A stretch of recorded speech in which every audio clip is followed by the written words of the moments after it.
Anchamunasqa wayqipanaykuna, anchata agradeciykichis sapa semana wasiykichisman waykumuni kay rimayniwan. Empiezo con una noticia dolorosa.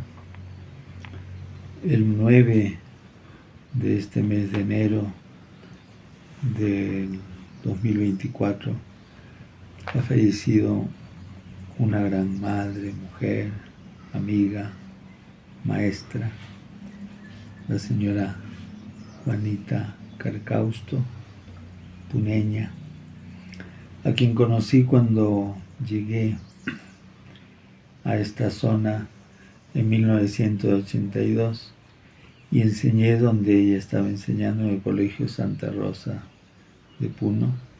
Ella estudió matemáticas, para profesor de matemáticas en la Normal Superior María Auxiliadora de las Hermanas Salesianas y fue promoción 1970.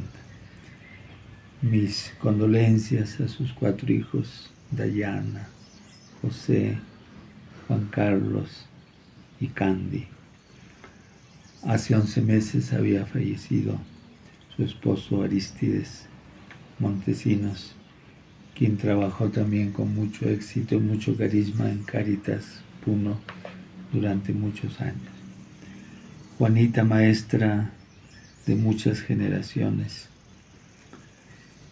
supo hacerse querer y llegar al corazón de sus alumnas y de sus amistades. Participó de los equipos docentes creados por el sacerdote francés Juan Dumont y pertenecía al núcleo de Puno tras las huellas de Jesús. Juanita, ruega tú por nosotros y nosotras.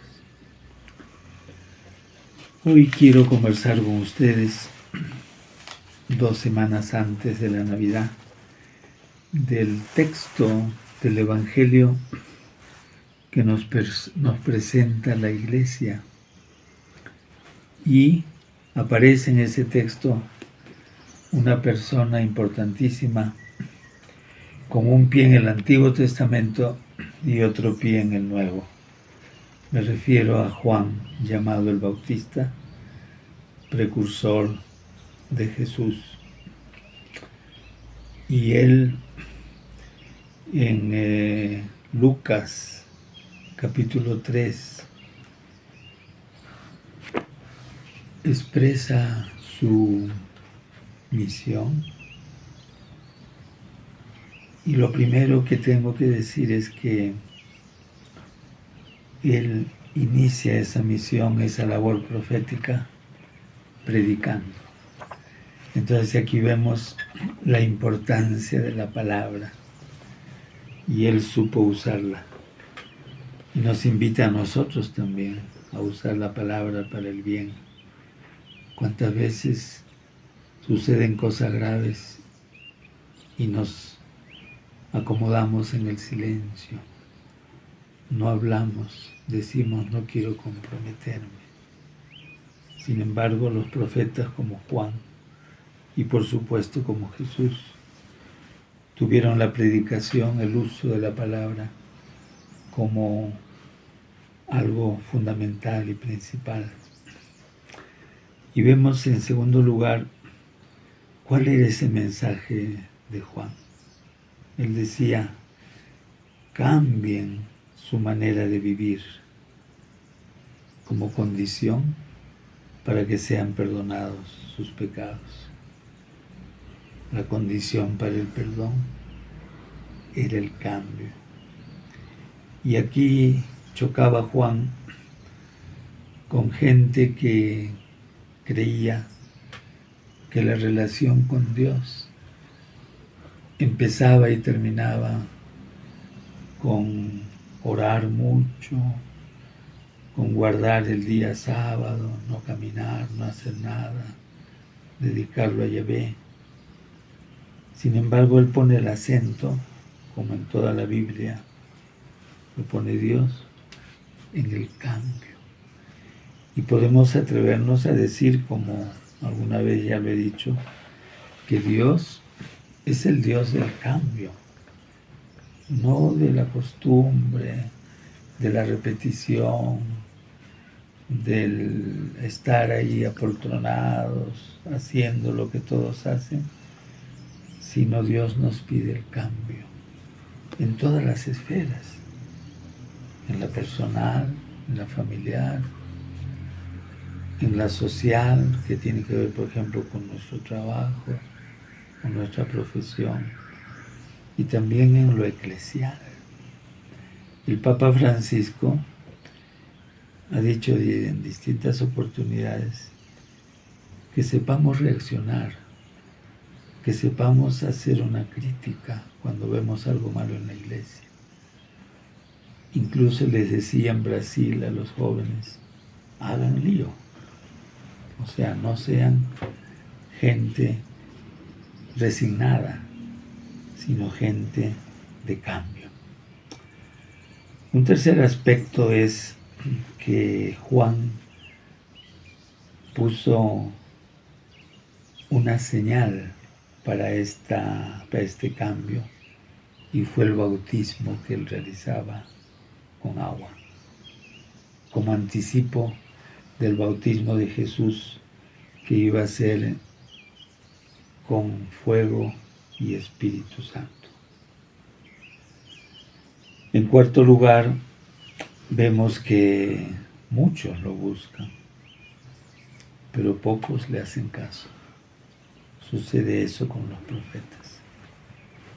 Por eso Lucas, en ese capítulo 3, cita al profeta Isaías, capítulo 40, versículo 3, y dice de Juan lo que Isaías lo dijo siglos anteriores: una voz que clama en el desierto.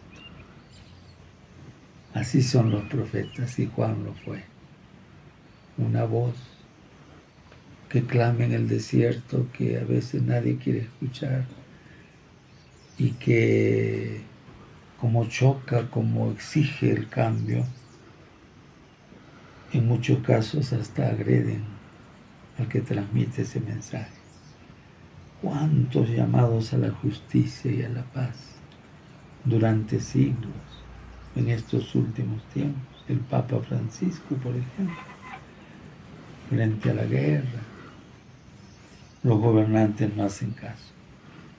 En general, la gente, empezando por sus autoridades, busca más el dinero, y la corrupción se ha vuelto lo más normal en nuestro país y en el mundo. En quinto lugar, los que escuchaban a Juan sentían el peso de sus pecados, y surgía siempre la pregunta: ¿qué debemos hacer? No preguntaban qué o cómo debemos rezar. Se daban cuenta de que había que cambiar. Y tuvo varias respuestas Juan. En general, primero hizo un llamado a todos y a todas y dijo: el que tenga 2 capas, que dé una al que no tiene, y el que tenga para comer, que comparta con el que tiene hambre. Este es un llamado a la caridad y a la solidaridad. Pero luego, ante la pregunta de otros, vino un segundo llamado, y este llamado tiene que ver con la práctica de la justicia. Le preguntaron los cobradores de impuestos, que serían hoy los aduaneros, o en el Perú la SUNAT también: no cobren más de lo debido. ¿Qué significa? No roben. Toca el aspecto social como algo importante en la fe. Y hubo una tercera respuesta a los soldados, a los militares, que fueron también a bautizarse, y le dice 3 cosas que se pueden aplicar al tiempo de hoy. No abusen de la gente. A veces ese cargo, al tener su arma, los lleva al abuso. Segundo, no hagan denuncias falsas. En estos días hemos escuchado de varios casos en que hay policías que hacen denuncias falsas para sacar dinero, extorsionar a los inocentes. Y la tercera, curiosa, conténtense con su sueldo. Yo acá saco una conclusión. El mensaje de Jesús, el mensaje cristiano, incluye los problemas sociales necesariamente. Los problemas sociales no son un añadido a la fe, sino en la medida en que respondamos auténticamente a favor de los que sufren, a favor de los maltratados, ninguneados, explotados, estamos, diríamos, en el camino correcto que nos indica Jesús. El mensaje cristiano aboga por la justicia, condena la corrupción, no se contenta con los rezos. Los rezos son una consecuencia de las buenas acciones, no una especie de disculpa para hacer malas cosas. La Navidad, que ya se acerca, en este contexto de la prédica de Jesús y de Juan Bautista, no es algo folclórico de adorar a un niño nacido en la pobreza, sino el reclamo histórico para luchar contra la pobreza, que es consecuencia de la injusticia. Y ahora nos preguntamos, ¿qué respondería Juan Bautista si es que la presidenta del Perú, sus ministros, los congresistas preguntaran qué debemos hacer? Juan les respondería lo mismo que dijo a los militares de su tiempo: no abusen de la gente, ya han abusado demasiado. No hagan denuncias falsas, amen la verdad, dejen de mentir, conténtense con su sueldo, no roben al Estado, preocúpense para que la gente pueda comer, sanarse y vivir. Y con esto, amigas y amigos, con el cariño de siempre les digo, Hamu Semana Kama y Kisen Kama.